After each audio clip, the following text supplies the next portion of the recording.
Good morning, everybody. Pastor Stitch, Narrow Path Christian Church, BC, Bay City, Michigan, also the North Central Chaplain for Broken Chains, JC. Today is December 3rd, 2024.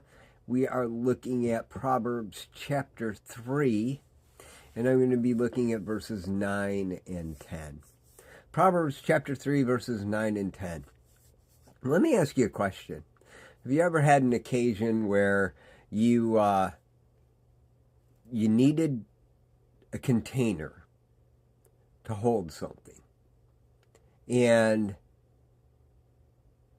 the biggest container you could find you got because you knew you had a large volume of whatever it is, and you start filling that container up, and you get to the point where you realize that whatever it is that you're putting into it, you need all of it to do a job or whatever.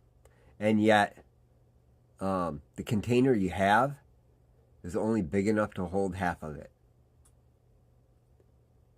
But you need all of it.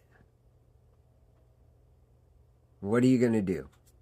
Well, you scramble and you find a whole bunch of other smaller things to pour it all into, or you plan ahead.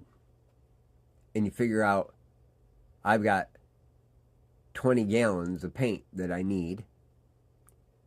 I need 20 gallons worth of containers to hold it all. I got a deal. They're going to come and pump it out of a 55-gallon drum and give me 20 gallons of it. And it's half the price if I would have bought it in 5-gallon buckets. But I got to have the 5-gallon buckets to put it in. And I only got one 5-gallon bucket. What am I going to do? That's a problem, isn't it? Why don't we listen to this and what Solomon has to say?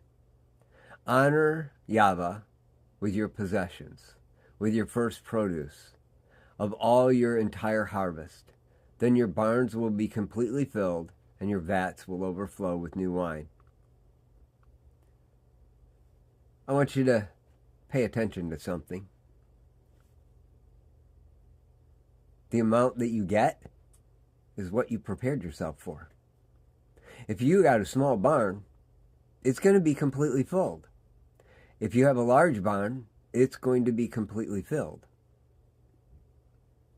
If you have a small vat, it's going to be completely filled. If you have a large vat, it's going to be completely filled.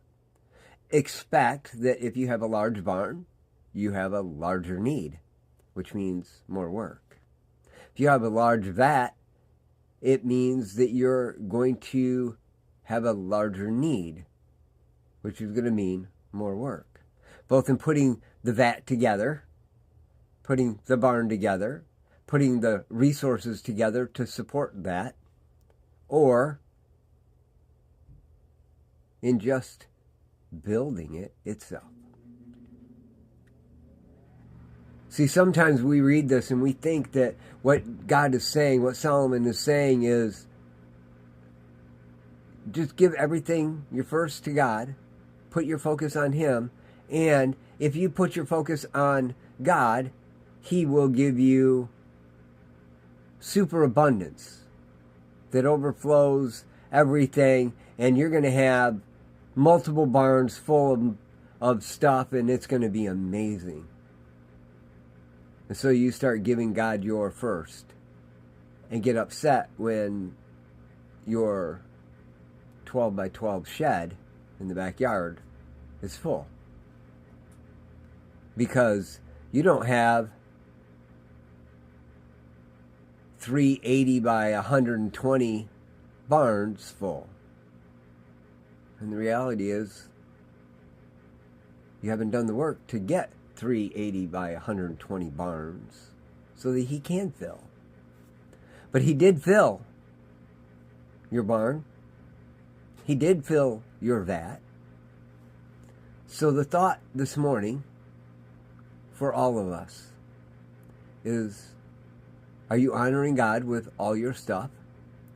And then when He fills it up, are you taking that and using it to continue to build so that he can continue to fill. That was something for me this morning. I was sitting here and my first thought was, I struggle financially, God. I don't feel like my barns are full. My vats are full. And then I thought to myself, no, that's not true. My barn is full. My vats are full. To overflowing even. I just haven't built larger yet. That's scary to move out like that. And the reality is, he expects me to keep giving the first of everything. He will keep filling what I build with the expectation that if I built something bigger that he's going to fill, I'm doing the work, both to build and to support the building. It's been asked here on YouTube this morning, where am I at?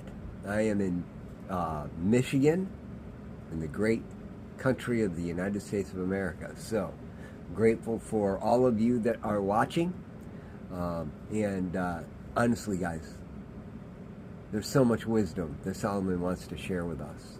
And we can get hung up in trying to pull too much of the depth out before we allow the shallow. If you only got a 6x8 shed, don't expect an 80x100 barn worth of stuff out of the book of Proverbs. But as you build your sheds, as you build your barns, as you increase your capacity, God will fill all of it. Proverbs is just like that. Like I've said, I've been reading the book of Proverbs every day, the chapter that corresponds with the date, every day for over 17 years. And every day God gives me something. I keep doing the work, building my barns, increasing my vat capacity. And God keeps filling up. Sometimes I'm frustrated because I'm a slow worker. That's not his fault. So other times I'm frustrated because I'm watching resources deplete. But almost always it's because I'm not giving God my first.